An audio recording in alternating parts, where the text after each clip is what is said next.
If you do that, your company will make money. It will be a byproduct of making money. When you grow people, your company grows. And when your company grows, your profit grows. Hi, my name's Devon. Today I own several multi-million-dollar companies. We started with $5,000 in a credit card. I don't know the easy way. I only know the hard way. Hey everybody, welcome to the Whiteboard Entrepreneur Podcast, where I give straightforward advice to fuel the entrepreneur in all of us. And today I want to talk to you about going to the next level and getting promoted at your job, being able to rise up through the ranks, becoming an executive at your company, and also to the person and the people within your organization, maybe even yourself, of the person who's identifying and raising up that talent. Because this is a very important role in companies, right? If you're a growing company, your talent needs to grow. And most of the time, a healthy company, that talent and that growth should be promotion within the company. I think everyone agrees that a great company should be able to promote leaders internally up through the ranks. It's one of the indicators of a great company. But this is very difficult and it's a tricky thing to navigate. And as you guys know, I'm also a soccer coach. And I think this is true not only in the business world as promoting people up through your organization, it's also true in the sports world, right? So I coach high school, and in high school, there's JV and there's varsity. And ideally, your JV players are eventually going to be your varsity players. And so I see a ton of similarities in business, between business and coaching, because in a healthy organization, your junior managers and your entry-level managers they're basically your JV team that should be the ones getting promoted up to the director levels and then eventually VP levels and then, running divisions and doing these great things. And that's what a healthy organization looks like, just like a great sports organization promotes internally. In baseball, they go from, single A to double A to triple A to the majors, right? In high school, they go from JV as maybe even the freshman team to the next year being on the JV team, and then maybe as a junior, maybe they're even still on JV as a junior, but they're captain of the JV team. And then that senior year, boom, they're operating at the varsity level and they're a huge contributor. Maybe they're even captain of the varsity team and they kind of came through the ranks and they know the system and they know everybody, how it works, and they have that culture and that DNA inside of them. And that's what a great organization looks like. But there's some things that we have to do as either one of the people, like let's say you're actually right now an entry-level manager, and you're someone who wants to grow within that organization, right?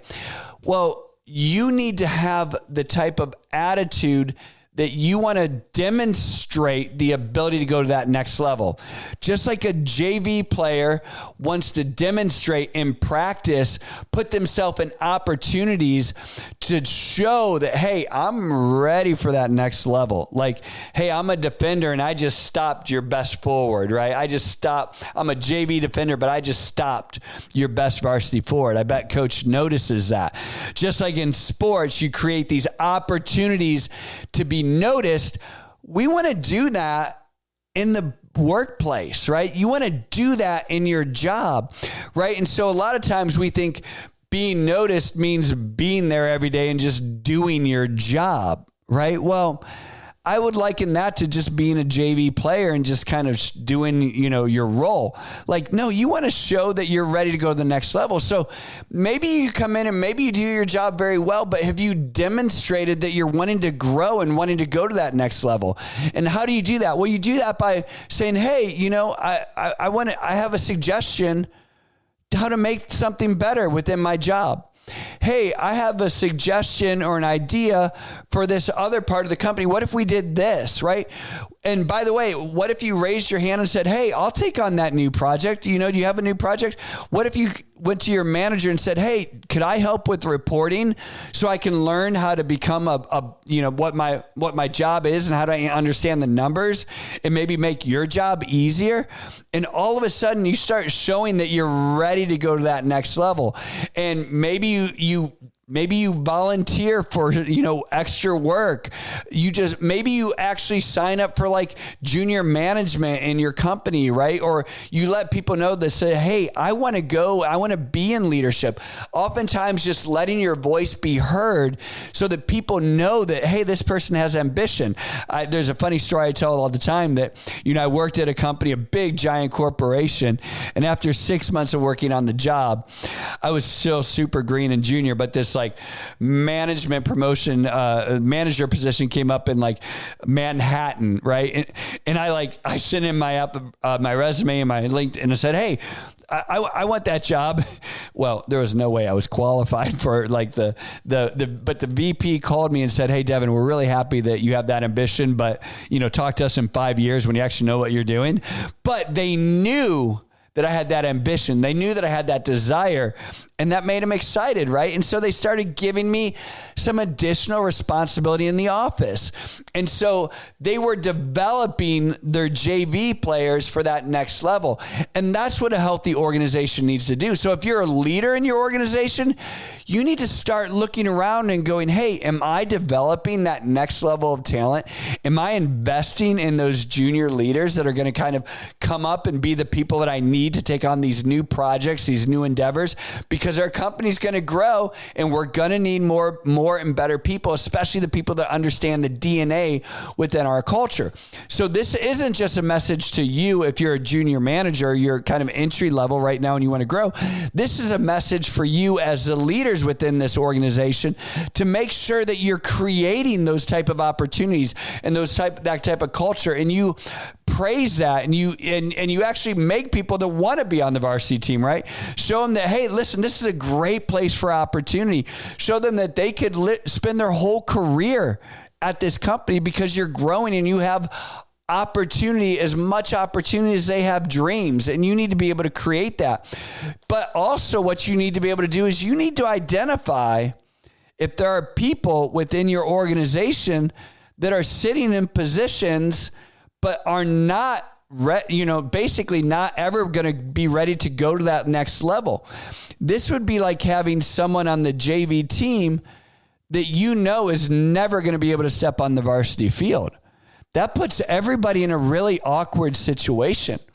So if you have someone in one of these roles, but that they don't want to go to the next level, that they don't have the ability for whatever reason, that they're not going to go to the next level, but you're letting them stay in one of these roles where people are kind of birthed and grown within the company, you're you're basically hindering yourself because you're letting someone sit there who isn't going to be promotable, who isn't going to be able to grow within the company, when that person probably needs removed, and you need to put someone in there that does have ambition, that does want to go to the next level, that, just like a JV player that you're like, ooh, I can't wait till they're junior. I can't wait till they hit puberty, right? Like whatever it is, right? Like you're like, oh, they're going to be great as soon as they get a little bit more experience. And those are the people that you want to develop within your organization. And those are the people that you want to invest in. And if you have people that are sitting in these seats and these spots that are not going to be that next generation, you've got some tough decisions to make. And so this is really about building your organization, building whether it's a sports team or a company or a business or a church or a nonprofit or whatever it is. You have to constantly be building and growing up that next layer of talent. And that rests on you, the leader. And so as we think about this podcast and as you unpack it, there's lots of people probably listening that are in different positions. Some of you are probably in that like junior level role and you're going, you know what? I'm ready to go to that next level. Let me challenge you. Let it be known. Let people know within your organization that you want to be promoted, that you want to be grown, that you want to take on more responsibility. When you're given more responsibility, do it quick, do it well, do it perfectly, turn it in early, on time, right? Impress people around you. Like demonstrate and show people that you want to be moving up. Demonstrate that you've got the ability and that you've got the competency and the maturity to go to that next level. So challenge yourself. And here's an uncomfortable thing. You can go to your supervisor and say, hey, what am I missing right? What do I need to do so that I can go to that next level? And then welcome feedback, even if it's not necessarily always positive, and be willing to change and grow. So if you're at that point, awesome. Now let's talk about if you're a supervisor, right? Or if you're a leader within your organization, you have to take on that responsibility of looking around and going, who are these people that I want to invest in? Who are the people that are going to the next level? And am I giving them enough attention? Am I doing one-on-ones with them? And am I training them? Am I giving them additional responsibility? Am I challenging them? Am I showing to them that this is a great path? Or if they're on, in the wrong position, put them in a position where they can grow. And that's a tough thing to do, right? It's identify that talent and invest in that talent because it takes work. It doesn't just happen. Talent isn't just grown organically, by osmosis. It's grown deliberately by investing in people and time and having a plan and career pathing them and giving them the responsibility and then being okay when they screw it up because you know that they're junior and you're investing in them. And so that's who I'm talking to too, right? This is a totally different position. Also, I would say, listen, if you run the company, if this is your company, you need to look around and say, is my operation, is my organization even set up this way? Is it even set up where people know that they can build a career here, that they know that we're growing and that we're going to have more opportunities? Is my organization set up where people, oppress people and they kind of keep them down, or are we set up to grow people and build up people? And is this a place where people would want to be? Or are they looking at this going, man, I can't wait to get out of this place so I can get opportunity elsewhere? You have to assess your company.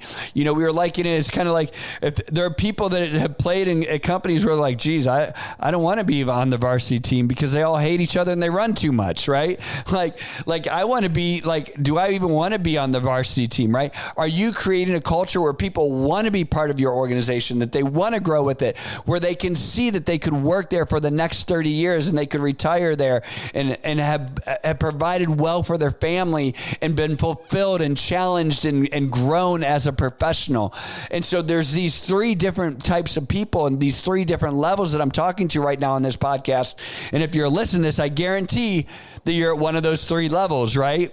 And so thinking about this today and applying it to your life and your organization. And this is what's fun, right? Business is fun. Growing a business is fun, but growing with people, growing your organization with people who are growing professionally, people who liked it, people who are ambitious, that's what is even more fun. And if you do that, your company will make money. It will be a byproduct of making money. When you grow people, your company grows. And when your company grows, your profit grows. I'm Devon. This is a Whiteboard Entrepreneur Podcast, and I know that this is going to help you.